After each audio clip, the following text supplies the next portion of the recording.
Topik kita malam hari ini tentang time value of money, ya. Eh, Sebelum saya masuk ke topik apa malam hari ini, mungkin ada yang mau disampaikan, teman-teman. Silakan.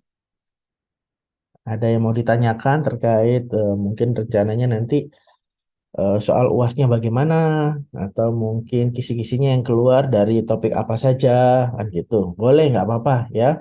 Kita bisa sharing-sharing terlebih dahulu, atau mungkin ada beberapa hal lain yang teman-teman mungkin mau sampaikan di kelas kita hari ini. Monggo, silakan, nggak apa-apa ya.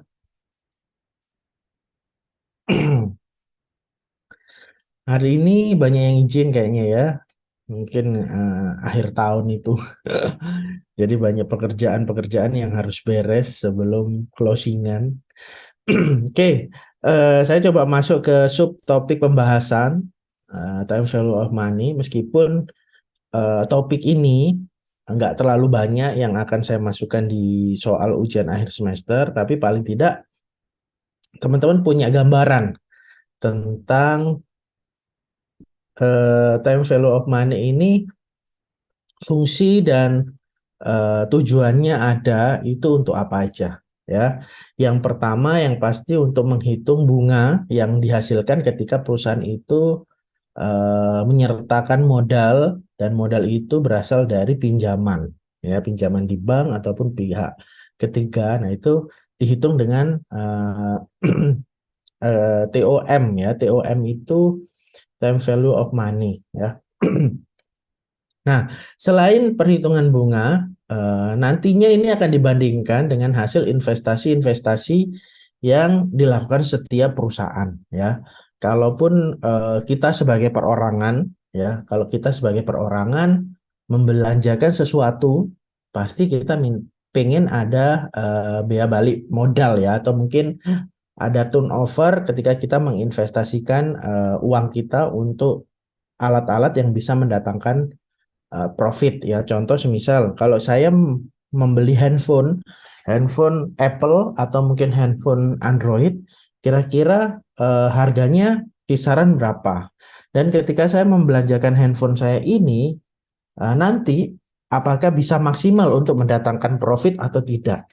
Nah, itu nanti bisa dihitung juga menggunakan time value of money ini, ya. Jadi beli apapun, beli motor, beli laptop, atau mungkin beli handphone, atau mungkin beli rumah, konsepnya ketika itu ada return atau mungkin ada untung ketika kita memanfaatkan teknologi ataupun aset tersebut, itu yang disebut time value of money, ya. Jadi ada hasil yang akan kita terima ketika kita menginvestasikan aset-aset tertentu di masa yang akan datang. Nah, nilai tunainya ini besarannya berapa tergantung kita mematok jangka waktu, dan bisa jadi bunganya ketika ada nantinya pada suatu investasi eh, yang dikelola tersebut, ya. Semuanya itu berhubungan dengan uang. Nah, jadi dihitungnya nanti pun berhubungan dengan uang, meskipun handphone bentuknya kan barang. Nah, tapi kalau dikonversikan dalam bentuk uang, nilainya itu berapa.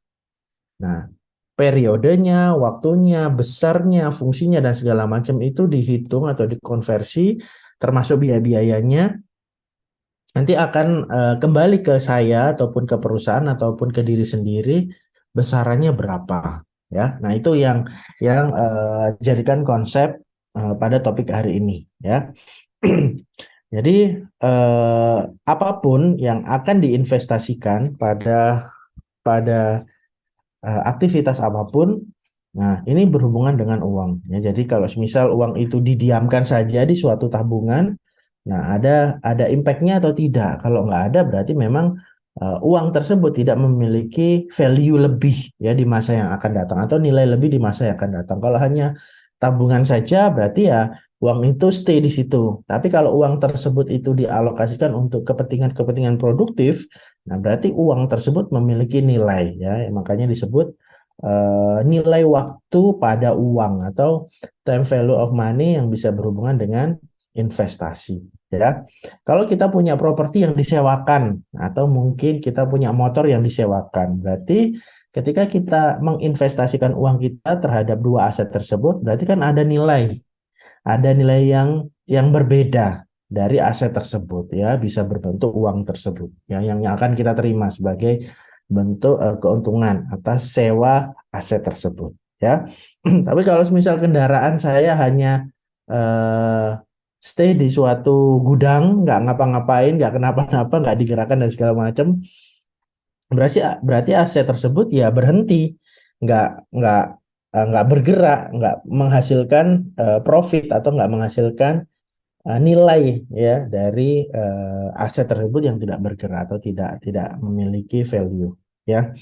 Oke, manfaat kenapa kita harus mengetahui nilai uang atau nilai waktu uang ini ini kita juga bisa mengukur bahwasanya kita meminjam uang di suatu bank, ya, nantinya kembali itu apakah ada profitnya atau hanya sekedar kita mengembalikan uang saja terus sama bunga dan pokoknya saja. Berarti kan nggak ada nilai yang berbeda dari pinjaman tersebut. Beda cerita kalau misal kita melakukan pinjaman dalam bentuk apapun, ya, terus ada nilai yang lebih, nah itu berarti ada yang berbeda. Nah, begitupun yang dilakukan perusahaan ataupun perorangan. Nah, ya, manfaatnya nilai waktu uang ini eh, biasanya dipakai untuk menghitung saham dan obligasi, ya.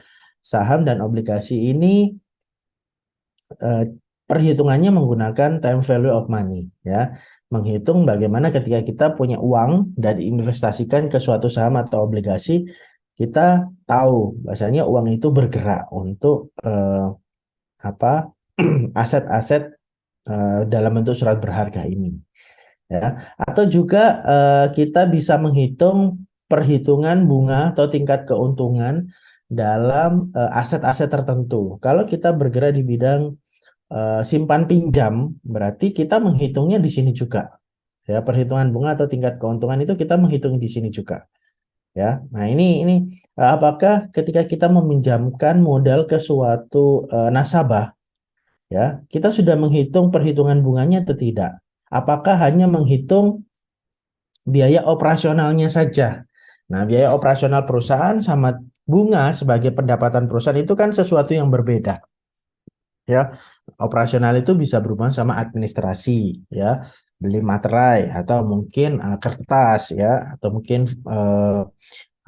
brosur atau mungkin eh, nota, ya, nota yang diisi dan segala macam ketika calon nasabah datang ke kantor kita. Nah, itu biaya-biaya yang berhubungan sama operasional. Tapi kalau bunga ini pendapatan perusahaan ketika dia meminjamkan modal tersebut atau simpanan perusahaan tersebut ke nasabah. Nah, ini sesuatu yang bisa dihitung juga menggunakan nilai waktu uang atau time value of money ini, ya. Atau ketika kita menghitung amortisasi hutang, ya. Nah, ketika kita melakukan pinjaman di suatu suatu bank, ya, perusahaan melakukan pinjaman di suatu bank, dan itu kan berbentuk hutang, ya, berbentuk hutang, dan itu juga ada aspek bunganya. Jadi kebalikannya dari poin 4 ini. Kalau kita sebagai perusahaan simpan pinjam atau perbankan ataupun BPR dan segala macam, berarti bunga ini yang kita ambil atau kita pungut dari nasabah yang meminjamkan modal tersebut ke kantor. Nah, ini dihitung. Nah, ini kalau amortisasi ini lebih ke kebalikannya. Kita sebagai nasabah yang pinjam modal di suatu industri perbankan. Nah, ya. Nah, ini kita amortisasi hutangnya. Jadi hutangnya ini besarnya berapa, terus dikonversi pengembaliannya berapa lama, dan bunganya itu persentasenya berapa. Kan bunga kan setiap tahun kan ada peningkatan, ya. Kalau semisal pinjam pinjam di bank setahun 2 tahun tapi langsung kembali ke aset-aset produktif, nah ini bisa dihitung menggunakan amortisasi hutang. Kalau dibelanjakan, kita sudah pinjam uang di bank, tapi kita belanjakan untuk kebutuhan rumah tangga. Beli gula, beli beras, berarti kan nggak ada value yang baru. Berarti hanya sifatnya kita minjam untuk konsumtif. bukan yang produktif. Nah, ini perbedaannya ya.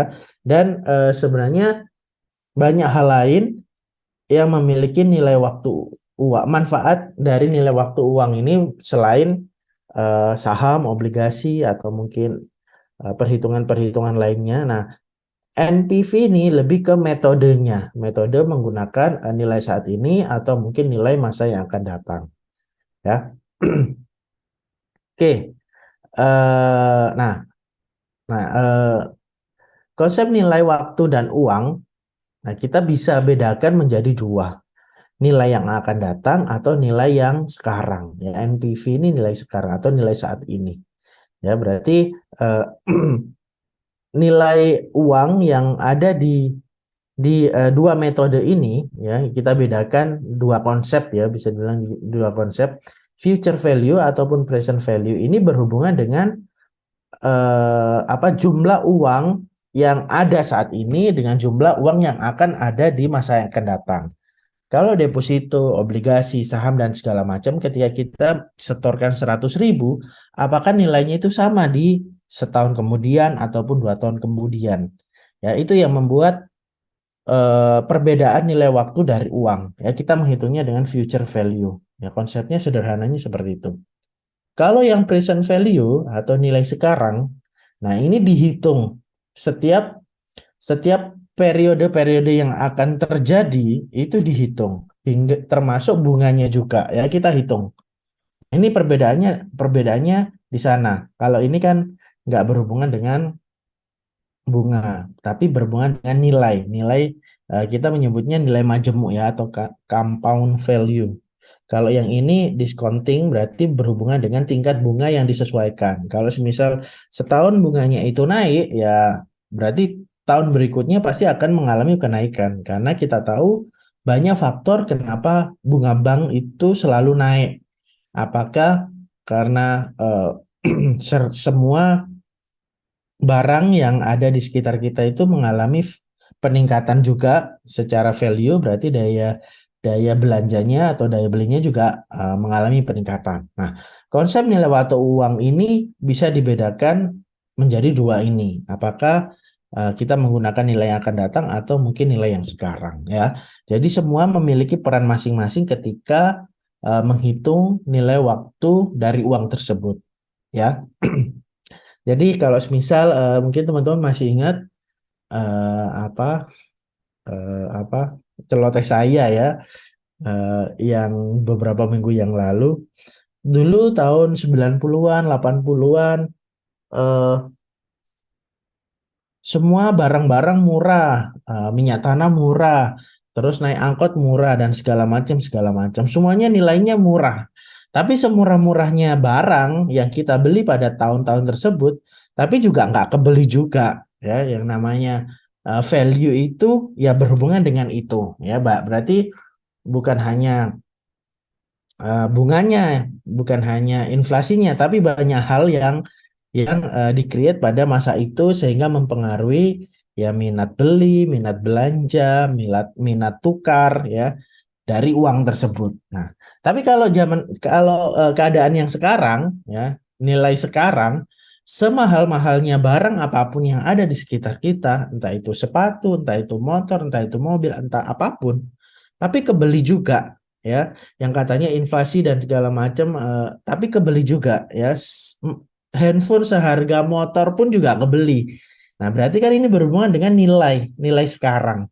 Nah, apakah nanti di beberapa tahun yang akan datang, kembali lagi ke poin satu, nilai yang saat ini itu juga bisa diprediksi atau mungkin bisa dihitung dengan nilai yang akan datang.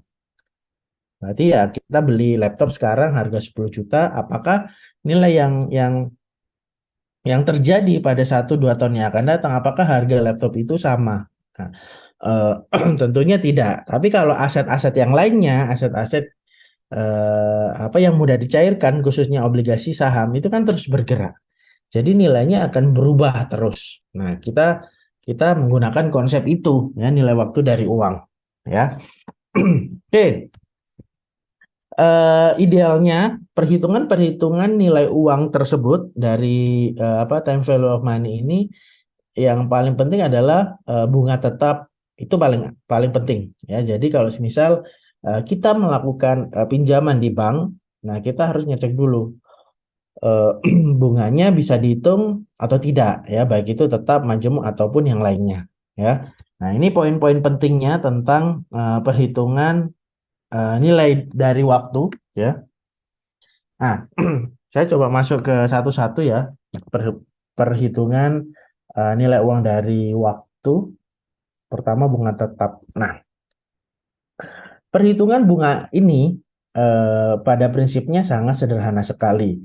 Jadi kalau semisal kita melakukan pinjaman di bank, nah langsung ditentukan, oh di Bank Mandiri 0,5, oh di Bank BCA 0,4 ya. Jadi itu sudah ditetapkan. Jadi kita tinggal menghitung pokoknya yang kita pinjam berapa, bunganya besarannya berapa. Nah, itu langsung ditambahkan bunga plus pokok. Jadi kita harus melakukan setoran ke bank ya untuk melakukan pelunasan ya sesuai dengan perhitungan tersebut. Ya, jadi kita bisa menghitungnya karena bunganya sudah tetap.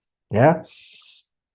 Nah, ini sangat gampang sekali kalau menghitungnya. Jadi eh, baik itu perusahaan, perorangan atau siapapun, yang penting pinjaman tersebut tidak dilakukan untuk kegiatan yang konsumtif, tapi lebih ke produktivitas diri kita ataupun ke perusahaan. Ya, kalaupun misal saya nggak punya uang buat bayar SPP, tapi saya punya uang untuk beli baju.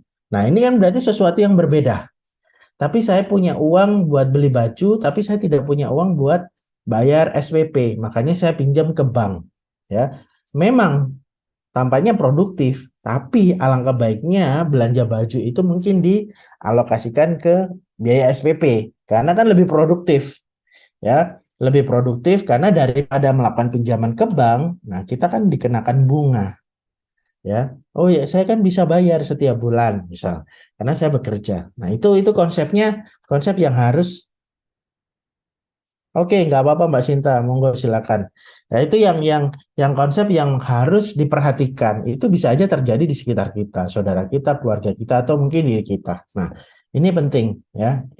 Tampaknya simple, tapi juga tampaknya sederhana, tapi juga bisa menjerumuskan ya hal-hal seperti itu. Beda cerita kalau kegiatannya untuk produktif. Apakah hal-hal tersebut bisa terjadi ke perusahaan, Pak? Mungkin. Perusahaan membelanjakan modalnya untuk belanja persediaan, misalnya ya, belanja persediaan, belanja bahan baku dan segala macam. Modalnya tersebut didapatkan dari pinjaman di bank, ya, dapat KUR, kredit usaha rakyat misalnya. Nah, bunganya sangat rendah sekali karena itu ada subsidi pemerintah, misal. Nah, bunganya kecil, oke, sudah belanja material persediaan dan segala macam. Karena apa? Tidak ada tenaga kerjanya dan tenaga kerjanya itu nggak dibayar gajinya, akhirnya mau nggak mau perusahaan itu apa, timpang ya, karena bagaimanapun juga kalau ada persediaan, ada bahan baku, kalau nggak ada tenaga kerjanya berarti kan nggak ada barang jadi ya yang bisa diproduksi. Nah, berarti kan ini berhubungan dengan cicilan tetapnya termasuk bunganya. Nah, ini bagaimana kita mau menutup ini? Sedangkan kita masih punya bahan baku atau persediaan yang belum diolah dan belum dijual. Nah, ini juga sering saya temukan di beberapa kenalan saya, eh, itu mereka belanja persediaan tapi tidak diproduksi. Ya, alasannya karena tenaga kerjanya nggak ada atau mesinnya belum di maintenance dan segala macam. Jadi kembali lagi, sorry.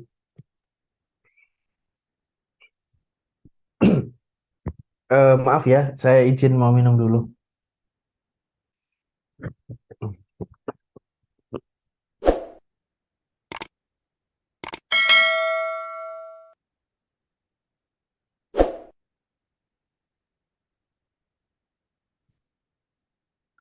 Hmm. Hmm. Pak Danang izin bertanya. Nggih, Bu Lia, saya kesedak, kesedak. Mohon maaf. Ya, ya monggo Bu Untuk Lia, silakan. untuk bunga tetap ini misalkan kan pinjaman ke bank. Eh, itu misalkan jangka waktunya 2 tahun. Apakah bunga tetap ini sama sampai lunas itu misalkan bunganya itu dihitungnya per tahun atau sampai lunas 2 tahun itu Nah, penghitungan bunganya. nah, sekarang kembali lagi ke setiap apa kontrak yang diajukan oleh industri perbankan tersebut. Ya, kalau seperti kredit usaha rakyat itu kan sifatnya flat, bunganya tetap, dia nggak berubah-ubah, nggak seperti beberapa kontrak pinjaman di beberapa bank swasta. Biasanya mereka setiap setahun sekali ngikuti perkembangan bunga bank, ya, atau bunga majemuk dari aset-aset harta tidak bergerak seperti properti dan segala macam, ya, KPR dan segala macam itu kan mengalami peningkatan, ya, meskipun tampaknya meningkatnya dari 100.000 jadi 115. Nah, kalau 15-nya ini 15-nya 15 ini kan dikalikan 12 bulan. Nah, kalau dihitung kan juga lumayan kan, ibaratnya bisa satu kali cicilan, ya, 1 bulan cicilan misalnya. Nah, ini kalau kalau misal kita nggak perhatikan kontrak kerjanya pada saat kita melakukan pinjaman modal di bank, itu juga akan miss, ya. Tapi kalau kontraknya itu tetap sampai lunas, nah udah, ini bunga tetapnya ideal. Tapi kalau setiap tahun itu ada peningkatan, itu nggak masuk kategori bunga tetap, ya. Berarti majemuk, bunga majemuk. Jadi bisa bisa mengalami Oh, jadi peningkatan. berubah perubahan. Iya, Kalau di makin maju berubah ya, Pak. betul, betul. Jadi pinjamannya juga mengalami perubahan. Jadi ibaratnya kita sudah menganggarkan setiap tahun kita mengangsur pinjaman dari kredit usaha rakyat KUR, ya, untuk usaha-usaha, ya sudah 100.000, 100.000, 100.000. Tapi kita nggak menganggarkan bahwasanya di tahun kedua itu ada peningkatan bunga karena kita ngambil kontraknya bunga majemuk. Idealnya bisa 0,5% atau mungkin 0,3%. Nah, tapi kan persentasenya 0, ini kan tetap uang perusahaan yang keluar, bisa mengurangi dari pendapatan perusahaan yang sudah dihitung. Nah, ini kita harus tahu bahwasanya eh, apa keputusan-keputusan kita bikin pada saat melakukan pinjaman, ya, di suatu industri perbankan itu juga harus diperhatikan kontraknya. Ya, ingat, saya sering mengingatkan ke teman-teman bahwasanya pinjaman-pinjaman apapun, ya, pinjaman online lah atau pinjaman offline lah, semuanya itu guna untuk kegiatan produktivitas, bukan untuk konsumtif. Nah, kalau kegiatan produktif berarti kan ada profit yang akan kita terima dari pengelolaan modal ini, ya. Kalau teman-teman masih ingat di manajemen modal, ya, mau investasi, kongsian, kerjasama, merger, ataupun pinjaman di bank dan segala macam, harus jelas kontrak kerjanya itu bagaimana. Jangan karena berhubungan, oh dia baik, oh dia satu tetangga dengan saya, oh dia satu kampung. Nah, ini kan sesuatu yang aneh kalau kita membangun bisnis hanya sekedar itu, ya. Dan itu sering-sering ada di sekitar kita, dan kok ya kebetulan berujung nggak baik itu aja, ya. Nah, tapi itu penting diperhatikan bahwasanya time value of money ini berhubungan dengan perhitungan bunga pada saat ketika kita melakukan pinjaman modal di suatu industri perbankan atau bank, ataupun non bank, ya, bisa apa koperasi ataupun bank pengkreditan rakyat ataupun mungkin pegadaian dan segala macam, ya, mereka tetap menghitung eh, dasar pengenaannya, ya, bunga ini selain biaya administrasi dan segala macamnya, ya. Harus dilihat kontraknya, ya, meskipun pemerintah, otoritas jasa keuangan melalui OJK, mereka menetapkan tarif batas atas dan batas bawah untuk bunga tetap atau bunga majemuk. Tidak boleh paling rendah ataupun paling tinggi, ya, atau menjanjikan, oh bunganya kok tinggi, ya, pasti saya untung misal. Nah, itu harus diperhatikan, ya. Bisa jadi bunganya tinggi diambilkan dari biaya administrasinya yang rendah. Bisa jadi kayak gitu. Atau mungkin kebalikannya. Oh kok bunganya tinggi. Kenapa? Segala macam. Oh ternyata biaya administrasinya sangat rendah. Potongan-potongannya itu sangat rendah sehingga bunganya tinggi. Nah, ini selalu terjadi di setiap industri perbankan bahwasanya pengenaan-pengenaan tersebut fungsinya adalah untuk yaitu tadi pendapatan perusahaan, ya, pendapatan industri perbankan. Mereka juga butuh eh, biaya-biaya operasional, termasuk pendapatan melalui bunganya, ya. Iya Pak. Pak gini Oke. Pak, Ya, ya, ini cuma silakan, Mbak. saran aja gitu kan. Kalau di Ah, perbankan itu Pak, tengok suku bunga depositonya Pak. Kalau misalnya bunga depositonya itu tinggi gitu kan, hmm, kemungkinan di bunga kreditnya bisa tinggi gitu. Karena oke. kan nggak mungkin bunga depositonya rendah, Hmm, tinggi, tinggi. kita kasih bunga kreditnya rendah. Jadi pendapatan Ya. kita kan nggak ada dari situ gitu. Betul, betul, betul, betul. Jadi harus seimbang kan ibaratnya kayak gitu. Karena bagaimanapun juga industri apapun, baik itu profit, non profit, baik itu perusahaan ataupun kampus dan segala macam, mereka butuh biaya operasional. Nah, biaya operasionalnya itu dipungut dari mana? Ya dari kegiatan-kegiatan yang terjadi atau aktivitas tersebut. Makanya beda beda cerita kalau itu non profit. Non profit itu biasanya mereka punya modal langsung dibuang atau disalurkan aja. Mereka nggak butuh ini harus untung ya, ini harus untung. Nah, itu karena memang non-profit. Tapi kalau semua industri di Indonesia, baik itu perusahaan, manufaktur, perdagangan, perbankan, ataupun non-bank ya, itu semuanya tetap butuh profit karena untuk pengelolaan operasional perusahaan tersebut. Nah, salah satunya seperti yang disampaikan Mbak Sinta tadi ya. Tuh, kalau sudah jalan, sudah balance ya atau seimbang. Nah, perusahaan juga pasti akan bisa improvisasi, bisa melakukan pengembangan. Nah, kalau semisal kita hanya kasih pinjaman tapi nggak ada bunganya itu nggak mungkin ya ibaratnya. Atau mungkin kita mau beli deposito tapi keuntungannya sangat fantastis misalnya.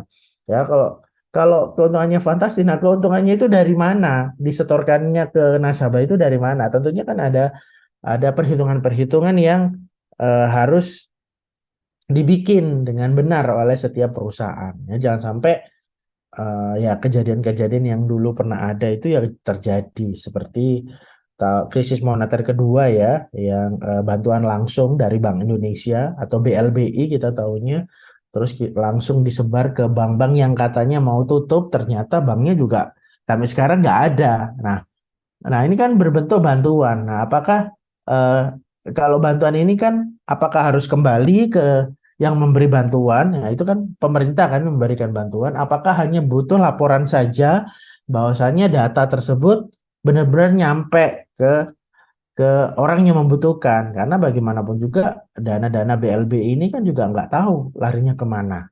Ya, jadi ingat teman-teman harus benar-benar bijak ya untuk mempelajari semua yang ada di sekitar kita, baik itu penggunaan modal ataupun kebutuhan modal yang berhubungan dengan pinjaman-pinjaman. Jangan sampai itu sifatnya hanya konsumtif saja, tapi harus lebih ke arah produktif.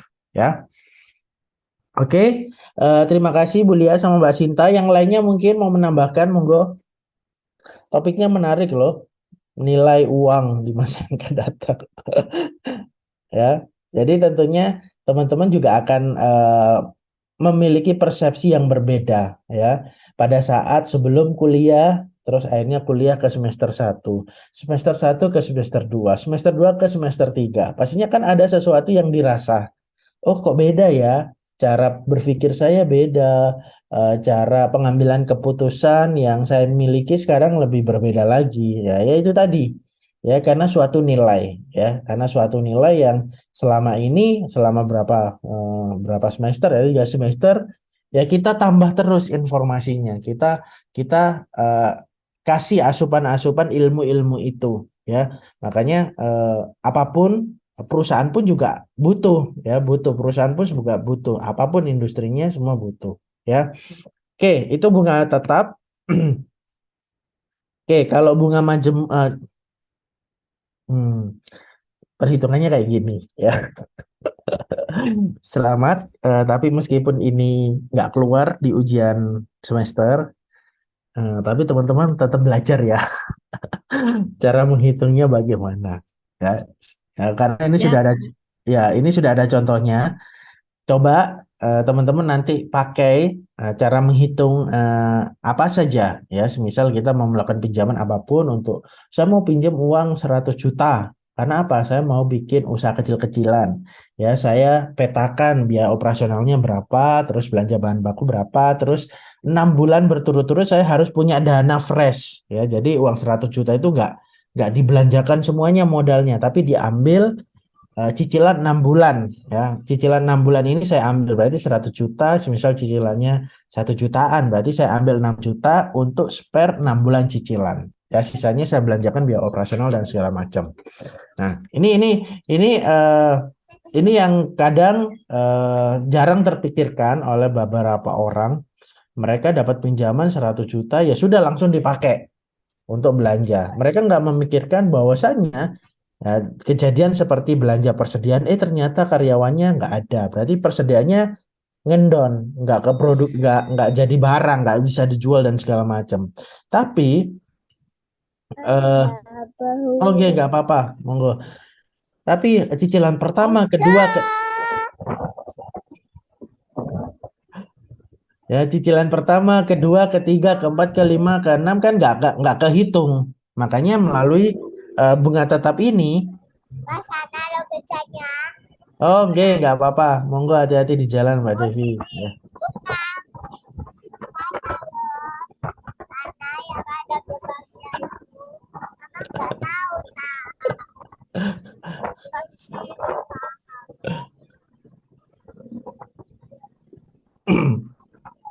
Ya, Pinjaman ya? sampai mana tadi? Ya, ini betul. Betul itu. Oke, Mama bukan siapa. saya nggak bisa nge-mute. Mbak Bisa. Nani, mohon di-unmute. Ini kan peserta. Iya, itu yang tadi aku ikut. Kayaknya handphonenya dipegang anaknya. Aku belajar. Ada teman-temannya. Sakit. Lucu sekali sih kamu, Dek. Oh, sudah. Oke, ya nanti teman-teman coba ini bukan tugas. Ya, kalau sudah mau ujian gini kan sudah cukup lah ya tugasnya di awal-awal tadi ya. Oke, ini latihan buat teman-teman aja. Bahkan mungkin kalau semisal teman-teman mau menghitung, semisal ada kebutuhan, saya mau menghitung nih. Formatnya sudah ada, template-nya sudah ada. Jadi teman-teman bisa masukkan saja datanya. Contoh seperti ini. Perusahaan akan meminjam uang dari bank untuk membiayai proyek investasi. Nah, proyek investasi ini kan kegiatan produktif, ya. Kalau semisal perusahaan akan meminjam uang dari bank untuk membiayai liburan akhir tahun, misal ya, di Dubai ya selama 1 bulan. Nah, ini kan bukan kegiatan yang produktif. Nah, tapi perusahaan akan meminjam uang dari bank untuk membiayai proyek investasi. Nah, investasi ini berarti kan ada return, ada imbal hasil dari kegiatan proyek ini, ya. Nah, besarannya adalah 10 juta dengan bunga 15% per tahun. Nah, ini sudah ditetapkan. Nah, berarti setiap tahunnya bunganya adalah 15%. Nah, berarti kurun waktunya 4 tahun, berarti setiap tahunnya ini tidak ada peningkatan. Ya, jadi bunganya tetap. Nah, perhitungannya bisa menggunakan rumus ini ya, teman-teman. Nah, bisa langsung menggunakan rumus ini ya. Bisa menghitung rumus ini ya dari ini ya. Terus bunga besar angsurannya kira-kira berapa? Besar angsurannya per tahun adalah sekian ya. Besar bunga per tahunnya adalah sekian. Nah, jadi jumlah bunga keseluruhan adalah ini. Ya, jadi pokok pinjamannya ini terus dikurangi akhirnya pada tahun keempat sisa ini. Ya. Ya, ini sisa ini terus hasil akhirnya adalah sekian.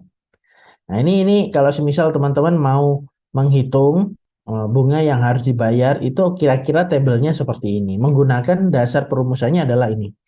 10 juta ya. N ini adalah tahun ya. I ini adalah bunga per tahunnya 0,15 kan ya.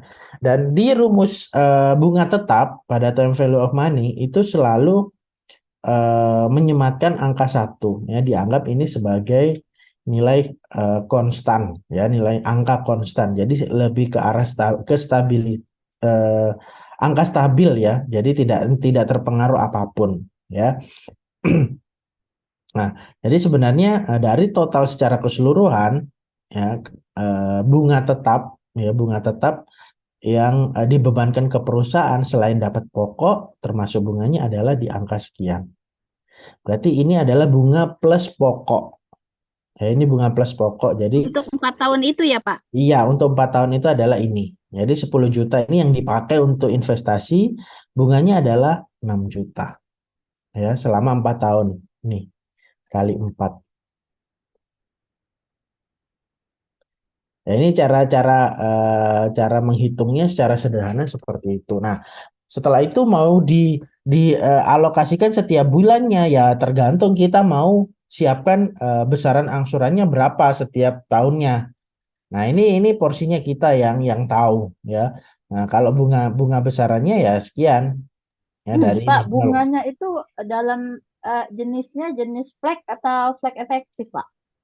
Kalau di time value of money ini bunga flat ya, bukan flat efektif.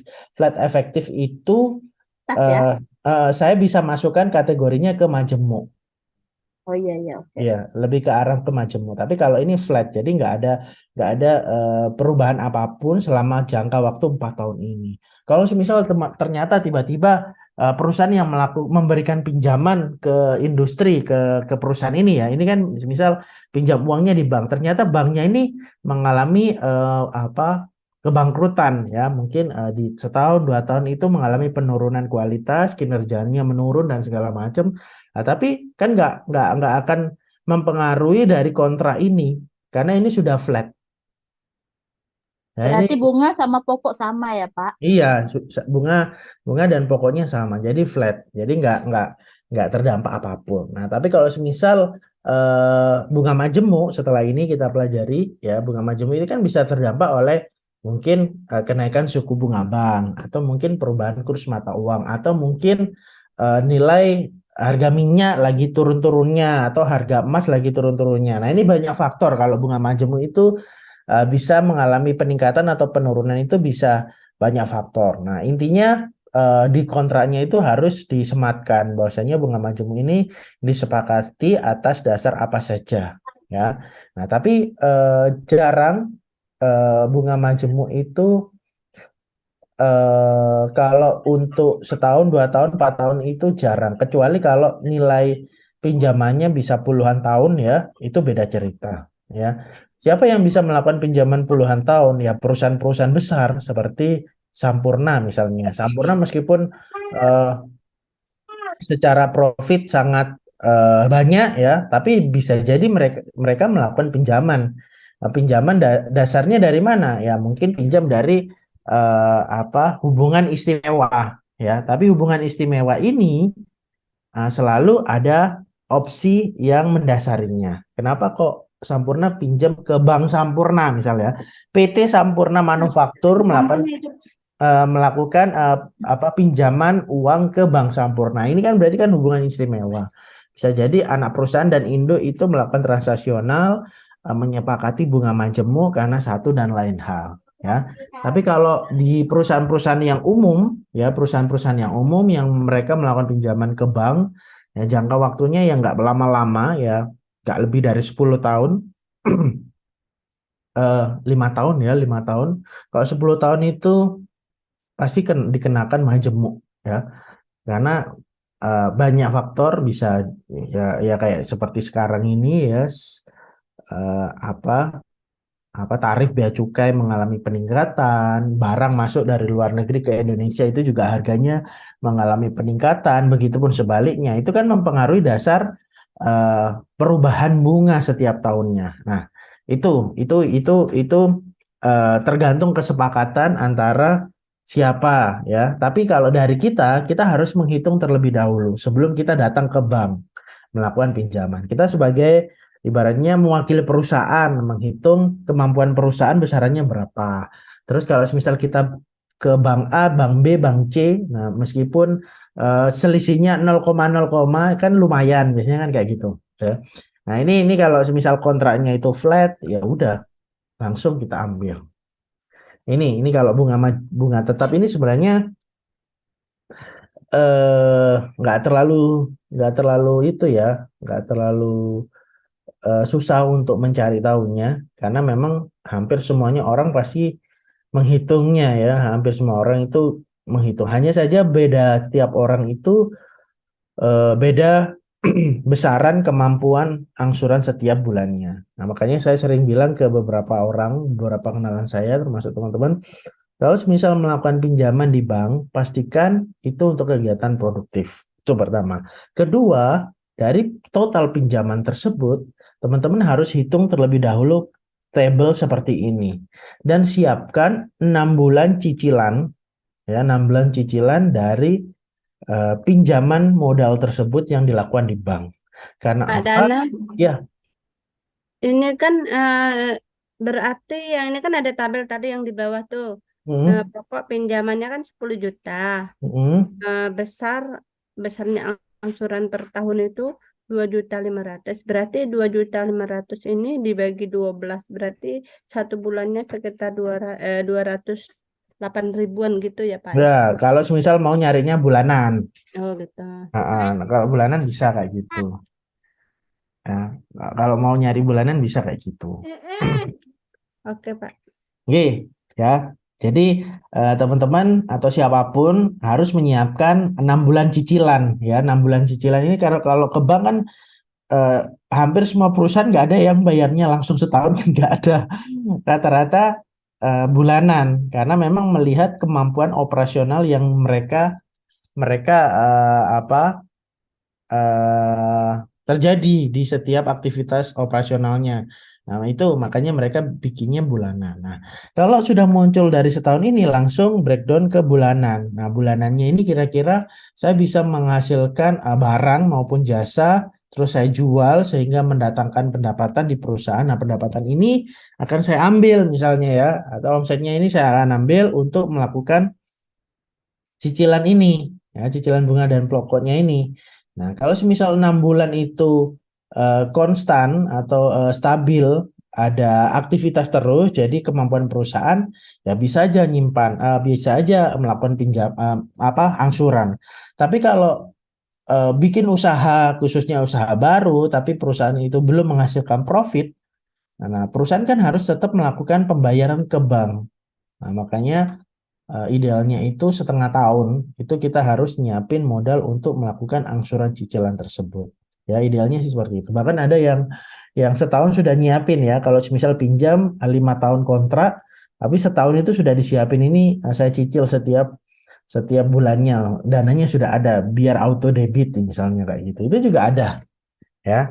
Ya kembali lagi ke pengambil keputusan siapa, baik itu pemilik usahanya ataupun kita sebagai kepala keuangan yang diberi kepercayaan untuk bertanggung jawab terhadap hal tersebut ya.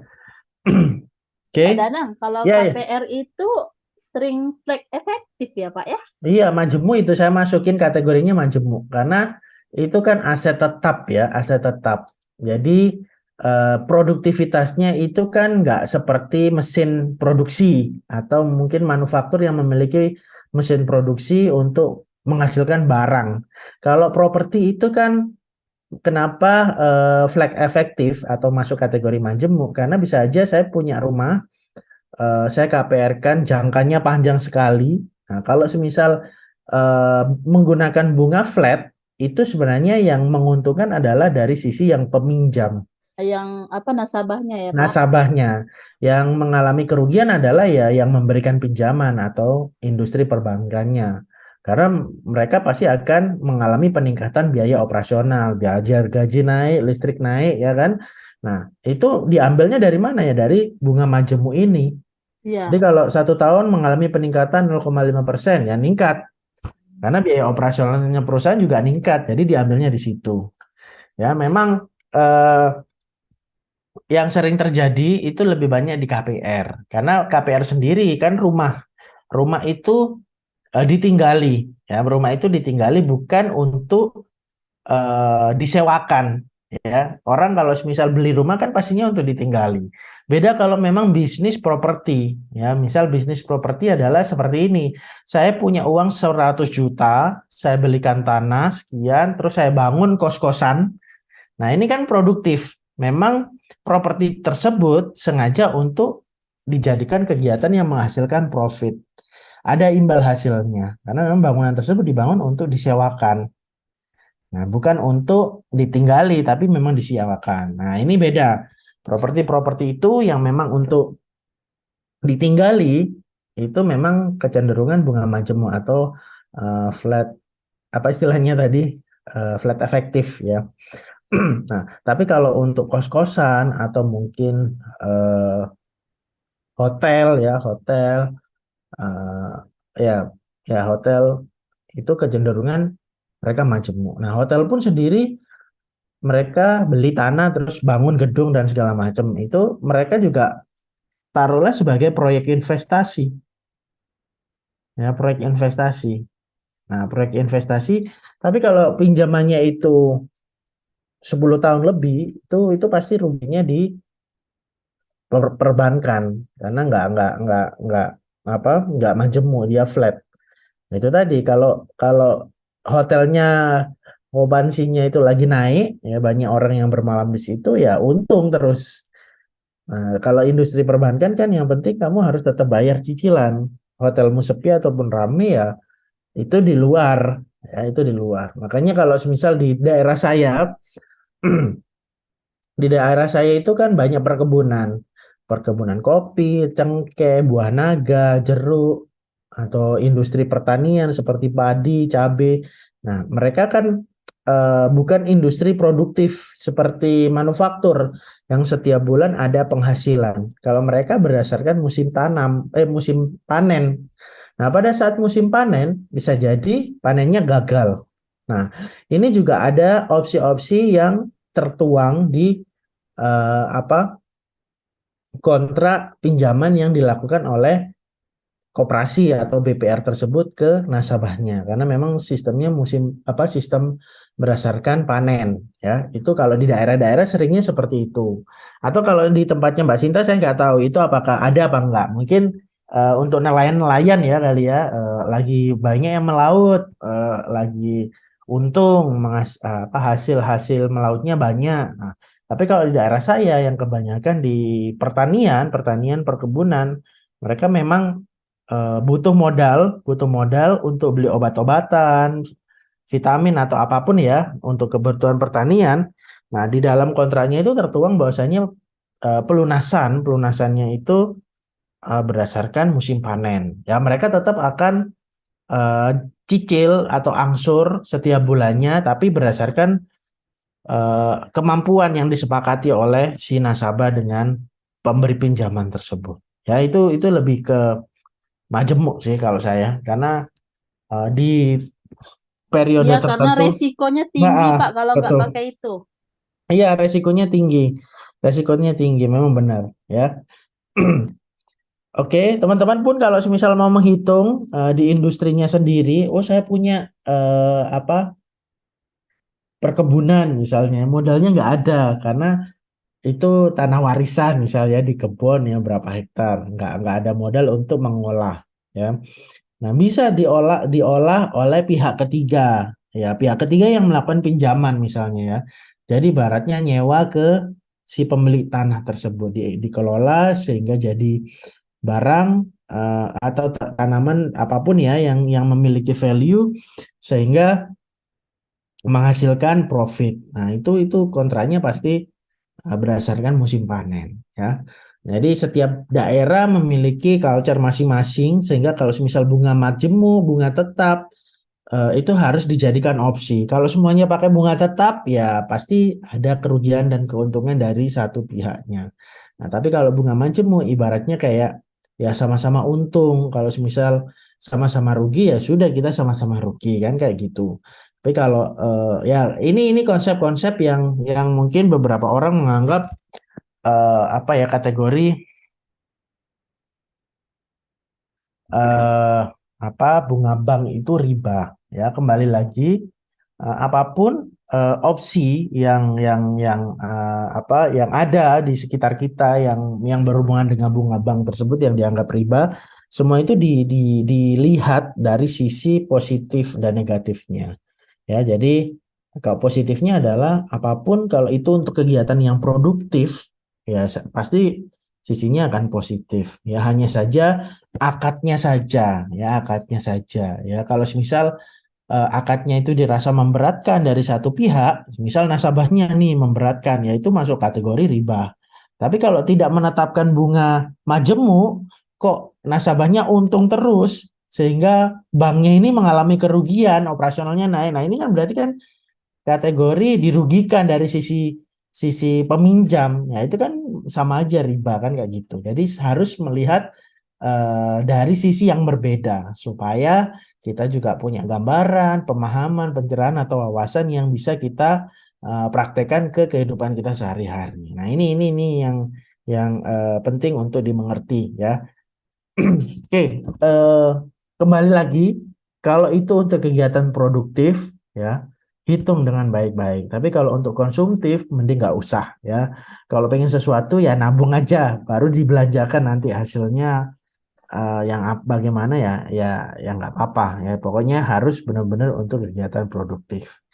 Menghasilkan rugi. Iya, ya pokoknya itu. Oke, Mbak Sinta, di tempatnya Mbak Sinta yang paling banyak apa nasabahnya? Kami ada pegawai sama ini Pak, sama pinjaman usaha. Oh, pinjaman usaha. Itu kan di bank perusahaan daerah ya Pak. Hmm. Jadi yang pegawai baik itu PNS dan PNS itu memang disalurkan ke tempat kita Pak. Hmm. Karena kami kan perusahaan daerah yang Pemda punya, Hmm. otomatis dari bupatinya menyalurkan ke tempat kami semua Pak. Jadi gajinya dari tempat kami, terus langsung di auto debit untuk kredit Oke. gitu. Terus Hmm. nelayan ya seperti itulah bunganya efektif. Ya, ya, ya, ya, ya, ya. Tapi kalau porsinya yang nelayan itu nggak banyak ya, kebanyakan pegawai ya, pegawai gitu, usaha itu banyak ya. Di tempat kami ramainya nelayan Pak. Oh, malah yang musiman itu ya, yang ramai ya. Eh, iya Pak, memang sih mereka itu memang musiman, tapi mereka kan gini, misalnya musim ikan itu ada 4 bulan gitu kan, terus Hmm. nanti diisi lagi dengan musiman eh, udang gitu. Hmm. Nanti eh, sekitar 4 bulan, berarti kan sudah 8 bulan tuh, berarti Ya, tinggal betul. 4 bulan lagi. Itu nanti kadang kepiting gitu, jadi ada terus gitu. Karena itu kan apa Hmm. kebutuhan ya Pak, Iya, iya, iya benar. dibeli orang. Terus yang di tempat kami rata-rata itu barang-barangnya ekspor, jadi Oke. menghasilkan. Jadi mereka itu merasa walaupun bunganya flat efektif, karena itu menghasilkan, mereka nggak berat gitu. Oke, oke, benar, benar, benar. Iya, benar. Pernah nggak Mbak Sinta waktu itu ada mungkin kasus-kasus yang akhirnya bunga flat majemuk ya, tapi ada di satu sisi dari nasabahnya ataupun dari pemberi pinjaman itu dirugikan nggak? Karena kan kalau flat majemuk itu kan lihat musim. Mungkin pas pada saat itu musim yang memang benar-benar nggak panen. Ya kayak contohnya kayak COVID kemarin, nggak ada orang yang mungkin cari hasil tangkapan misalnya ya. Dan itu sedangkan cicilan harus jalan terus misalnya. Nah itu pernah nggak sih ada yang sampai dari satu sisi dirugikan, satu sisi diuntungkan atau bagaimana? Kalau untuk musim COVID kemarin, Pak, Hmm. justru kami malahan meningkat gitu. Oh, Kenapa saya oke. bilang meningkat? Karena gini, di tempat kami kan karena dekat dengan laut ya, Mm-mm. otomatis kan perikanan itu kan banyak. Mm-mm. Eh, kan ikan, baik ikan, pokoknya tentang apa bahan-bahan laut itu kan kebutuhan. Jadi pasti mereka beli walaupun nggak bisa ekspor ke Singapura, tapi masyarakat Oke. biasa itu beli. Jadi di situ kan menghasilkan juga dari nasabah tuh, ada penghasilan. Jadi Oke. mereka tuh merasa nggak berat. Jadi kita nggak ada terasa dampak COVID-nya gitu. Oke. Jadi berasa kayak normal-normal aja ya. Gitu. Ya di tempat kami sih Pak, karena kan banyak nelayan ya. Nah, Iya, iya. justru yang pegawai negerinya Pak, justru yang Oke. terasa gitu. Kenapa? Hmm. Karena kan pendapatan APBD kan menurun tuh, otomatis kan apa tunjangan Oh pegawainya kan ya, menurun. Ah, justru ya itulah betul. mereka yang terasa gitu. Kalau untuk Oh ya. nelayan enggak. Hmm. Ya, ya, ya, ya, ya.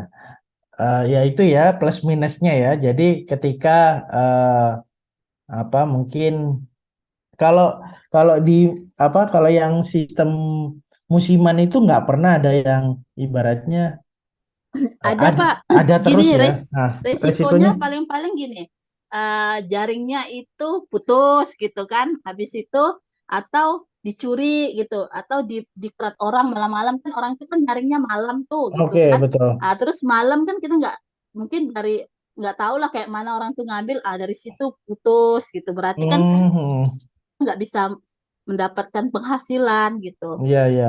Berarti resiko resiko dari beberapa nasabah ya, bukan bukan secara keseluruhan berarti kan ya. Jadi katakanlah 10 nasabah yang Lah melakukan Pak eh, ceritanya. oke, karena kan kalau semisal jaringnya putus kan nggak mungkin semuanya, pasti kan hanya satu dua orang saja kan, karena memang resiko. Atau mungkin pada saat dicuri, tapi nggak ada yang namanya gagal panen ya, kan kebanyakan nelayan ya, nggak ada yang industri tambak gitu nggak ada ya. Industri tambak ada, tapi kita tengok Pak kasihnya gitu, kita nggak berani kita tengok misalnya, kan nasabah itu kan yang masuk permohonan kan siapa-siapa ada, yang penting ada Hmm, usaha gitu, tapi kita kan betul. survei lagi tuh. Nanti ada nggak beresiko untuk kami ke depannya, karena kan jangka Hmm, waktunya panjang gitu, kami hmm, merasa agak ragu gitu ya, mungkin kami ngasihnya cuma sedikit dengan jangka waktu hmm, pendek gitu. Tapi kita tanya lah gitu, bisa bisa bikin kerja nggak dengan kami kasih hmm, kayak gini gitu. hmm, hmm, hmm. Oh iya iya iya. Iya. Berarti memang kalau industri-industri yang berhubungan sama laut itu untung terus saja ya berarti. Karena Justru kalaupun makanya waktu orang bilang apa dampak COVID itu, kami yang di Karimun ini nggak terasa, karena apa gitu? Karena di tempat kami kan dekat laut gitu ya, nelayan gitu, jadi nggak terasa gitu. Ada terus ikan gitu. oh iya iya. Ya, loh kalau misal kalau ya ngelaut gitu ya Mbak Cinta, kalau ngelaut pasti kan butuh kayak mesin. Nah, mesinnya itu kan juga butuh bahan bakar. Nah, kalau selama subsidi pada saat kemarin-kemarin subsidi bahan bakarnya dicabut, berarti kan harga belinya jadi berubah, nggak murah lagi tapi lebih mahal. Nah, itu kan pasti ngaruh juga kan dari harga harga jual dari tangkapan ikan tersebut. Lebih tinggi lah Pak, mungkin harga ikan itu gitu. Oh, oke, tapi tetap kebeli ya meskipun harganya lebih tinggi. Kita tetap gitu. Justru Oh. itulah maksudnya, karena kita kan satu dekat juga dengan Singapura, ya orang itu kan namanya itu kebutuhan gitu, pasti Hmm, dibeli orang gitu. Jadi nggak betul terlalu betul. pengaruh gitu. Betul, betul. Iya, iya. Daripada beli sayur mungkin jauh lebih mahal kali ya. Mending beli ikan aja. Justru sayur di tempat kami lebih mahal gitu. Iya kan? Karena memang kawasannya itu lebih banyak laut. Jadi Iya, memang lebih melimpah hasil lautnya. Jadi ya udah dibeli aja. Ya, ya. iya. Ya, berarti memang memang dari sisi coba Mbak Sinta nanti bikin penelitian skripsinya tentang itu. Menarik itu Pak, sih. rencana saya memang seperti itu, Pak, tentang kredit, tentang pinjaman kredit. Iya, karena kan eh, kebanyakan kalau yang saya lihat dari mahasiswa bimbingan-bimbingan yang ada di kampus, kebanyakan mereka kalau berhubungan sama pinjaman, kredit dan segala macam itu kan lebih banyak ke industri yang ada di Jawa, pegawai, karyawan yang terima uangnya itu flat, nggak tinggi banget, nggak rendah banget, jadi flat. Nah, ini Dia kebanyakan datar. datar, jadi kebanyakan ya bunganya ya tetap itu aja. Kalau jangkanya panjang ya bisa ke majemuk atau flat itu. Nah, tapi kalau misal ada penelitian nih daerah kepulauan, itu menarik sih sebenarnya. Karena seperti kemarin itu yang seperti Mbak Sinta sampaikan tadi itu Itu bagus itu dibikin penelitian. Karena kan mungkin belum ada kali ya, atau mungkin saya nggak tahu. Di sana itu juga ada universitas kan, Mbak Sinta, yang paling dekat dengan daerah tempat Mbak Sinta. Karimun Di Karimunnya ya. terus terbuka gitu. Oh, terbuka. UIB, Universitas Internasional Batam. Oke, Internasional Batam. Mm. Ya, mungkin nanti sambil cari-cari contoh-contoh referensi penelitiannya. Ini menarik benar. Karena kalau penelitian-penelitian yang sudah ada itu kebanyakan menggunakan bunga tetap, ya flat itu aja. Tapi kalau ini kan bisa dibilang hasil buminya atau hasil tangkapan di laut itu kan bisa melihat musim, ya, bisa menggunakan apa perlakuan bunga majemu pada saat mereka melakukan pinjaman di lembaga keuangan. Tapi kenapa mereka bisa tertutup, Pak, ya? Bisa dibilang tidak ada resiko kalau saya bilangnya itu ya. Resikonya tadi kayak cuman ya kelalaian mungkin atau Justru mungkin Pak ya, kalau di tempat kami, di Hmm, bank kami itu justru kami lebih senang ngasih pinjaman sama orang usaha gitu. Selain dari usaha perikanan, terus dengan rumput laut. Itu rumput laut oh lagi di wow, tempat kami, Karimun memang lagi meledak-ledaknya gitu. oke, Ya, ya ya ya ya ya, kan kali gitu. oh wow, hebat hebat hebat hebat.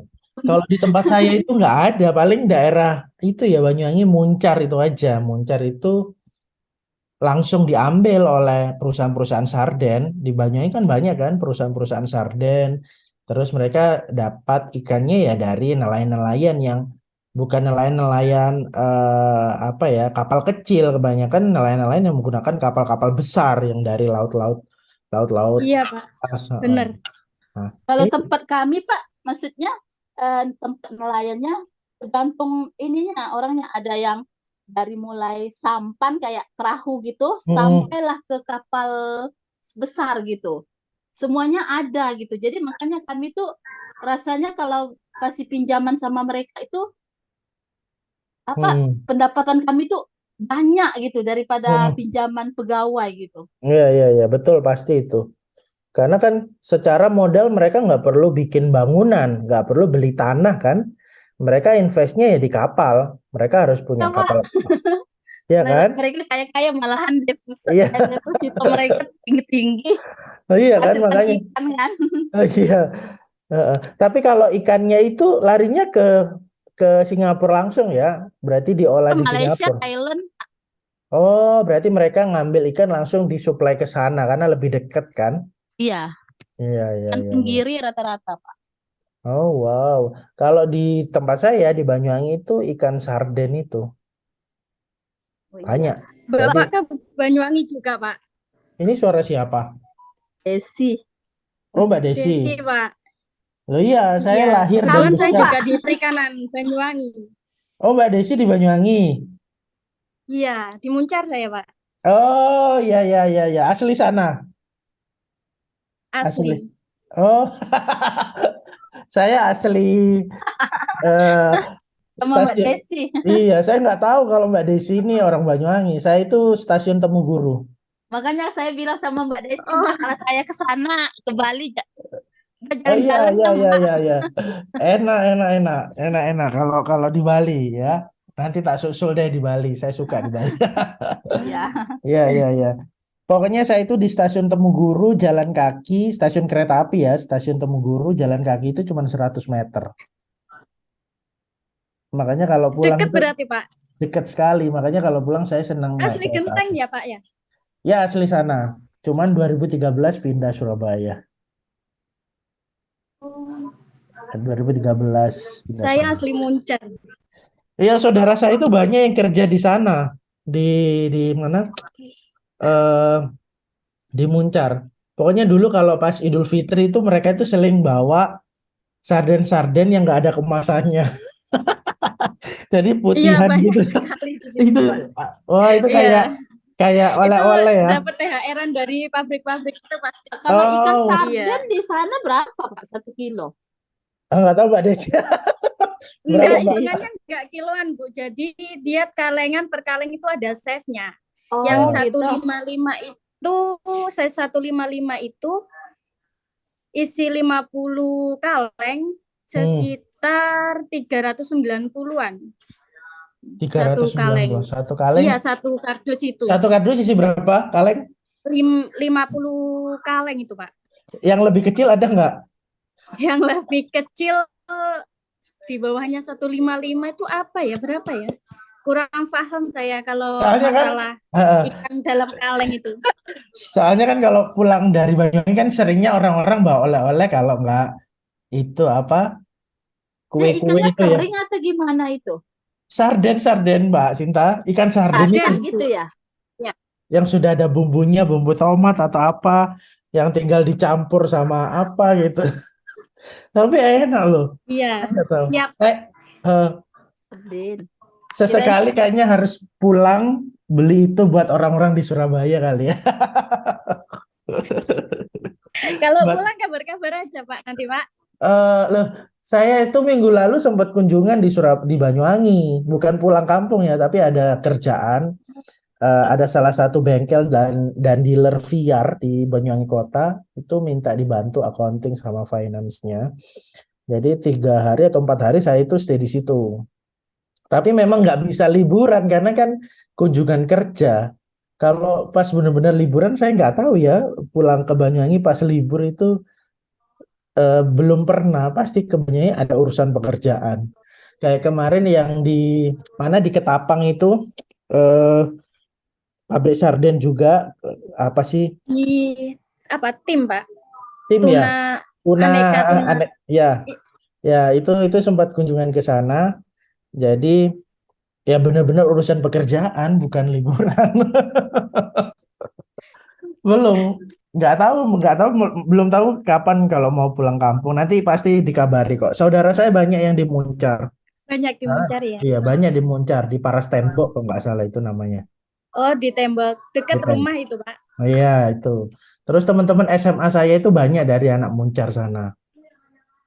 Nah, cuman nggak tahu berapa tahun, 5 tahun lebih udah nggak ikut reunian kan. Yang akhirnya ketemu ya satu kampung. Maaf ya, mungkin teman-teman agak ruming. Sih. Kalau ketemu sekampung ini kayak, wah gitu rasanya gimana gitu. Saya nggak tahu karena baru ikut kelas saya semester ini ya Mbak Desi. Semester 1, Pak, sebenarnya saya ikut kelas Bapak. Oh, saya kok nggak tahu ya, maaf. Memperkenalkan diri. Iya, oh iya kayaknya lupa memperkenalkan diri kayaknya ya. Pokoknya yang saya ingat itu ya Mbak Sinta, Kumalasari, terus Mas Rapi ini, terus Kelas Mbak C Aina, ya, Pak. kelas C, Mbak Bunga ini kalau nggak salah ya. Terus Indri itu. Kalau kalau apa yang semester 2 kan baru kan, kayak Bulia ini semester 2 kalau nggak salah ya. Terus siapa lagi? Mbak V semester 2. Semester 3 kan digabung. Ya, Pak jadi Danang ketemu kami dari semester 1 sampai semester 3. kita ketemu terus Bahkan nanti sampai selesai. selesai kita ketemu terus. Kalau nggak request ya.